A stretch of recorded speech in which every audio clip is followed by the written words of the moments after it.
আজকে ছাদের যে চাবিটা যদি আজকে ভাড়াটিয়াদের কাছে থাকতো অনেকের প্রাণ বাঁচতে পারতো।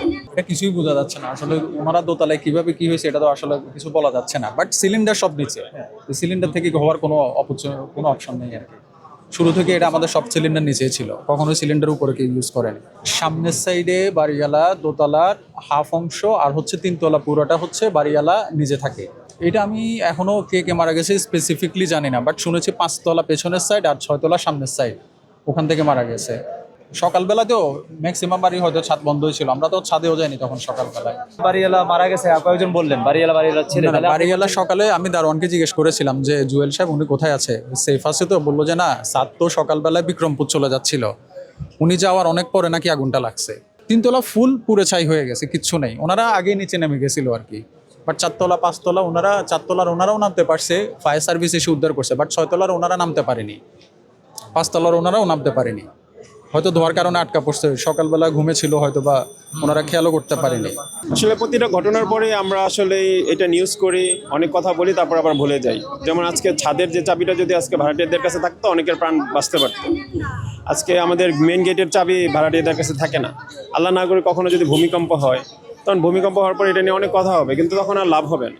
তো আমাদের এই জিনিসগুলো নিয়ে কথা বলা দরকার। যেমন আমাদের কল্যাণ যে সমিতিগুলো আছে, এগুলো ভাড়াটিয়াদের কোনো কল্যাণ সমিতি নেই, মালিকদের কল্যাণ সমিতি আছে। তো মালিকরা তাদের সুবিধার মতো যে নিয়মগুলো আছে ওগুলো বানায়।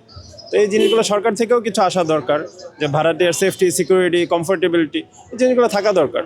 এখানে এক একটা মানুষ মোটামুটি ভালো অবস্থাপন্ন মানুষগুলো উত্তরাতে থাকে, বা বাংলাদেশের বিভিন্ন জায়গায় যে বাসায় থাকে তার তো ওই বাসার চাবিটা থাকা তার অধিকারের মধ্যে পড়ে আমার কাছে মনে হয়।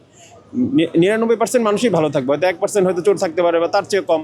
তো এই এত ধরেন আপনি চাবি থাকা অবস্থায় অনেক অকারেন্স ঘটে, তালা ভেঙে অনেক বাসায় অনেক ঘটনা ঘটেছে। তো আমার কাছে মনে হয় এই কমফোর্টেবিলিটিটার দিকে নজর রাখা উচিত। এক একটা ঘটনা হওয়ার পরে এই ঘটনাগুলো যাতে আর কখনো না ঘটে সেদিকে আমাদের নজর রাখা উচিত। আমি শোনা মাত্র আসলাম, শুনলাম সিলিন্ডার বাস্ট হয়ে ওরা নাকি গ্যাসটা মানে নাকি যে মারা গেছে, পুড়ে মারা যায়নি। ওরা 5 তলায় থাকে, 5 তলায় থাকতো, গ্যাস তো নিচে, আপনার গ্যাস নিচে, ধোঁয়াটা উপরে গেছে। আমার খালাতো বোনের ছেলে স্বামী তারা একই সাথে থাকতো, আর যে খালাতো বোনের জালের ছোট বড় মেয়েটা মারা গেছে, তারা একই সাথে থাকতো, একই পরিবার। এই বসে ভাড়া থাকে? হ্যাঁ, ভাড়া থাকতো 5 তলার সামনে। আমার বোন ওই যে আপনার 5 নম্বর লাইনে আছে, ও এখনো জানে না যে তার স্বামী আর বাচ্চা মারা গেছে। ওকে বলা হয়েছে ওরা হসপিটালে আছে। আমার বোন ছিল তার বাপের বাড়ি। হ্যাঁ, আর বড় ছেলেটাকে কালকে খাওয়া দিয়ে পাঠিয়েছে ওর আব্বুর জন্য। কালকে তারা সিন্নি ফাতিয়া করছে, খাজার সিন্নি পাঠিয়ে দিছে, তোমার আব্বুকে নিয়ে দাও, গরম গরম খাবার খাবে। এই খাবারটা খেয়ে তারা ঘুমাইছে, সকালে এই ঘটনা।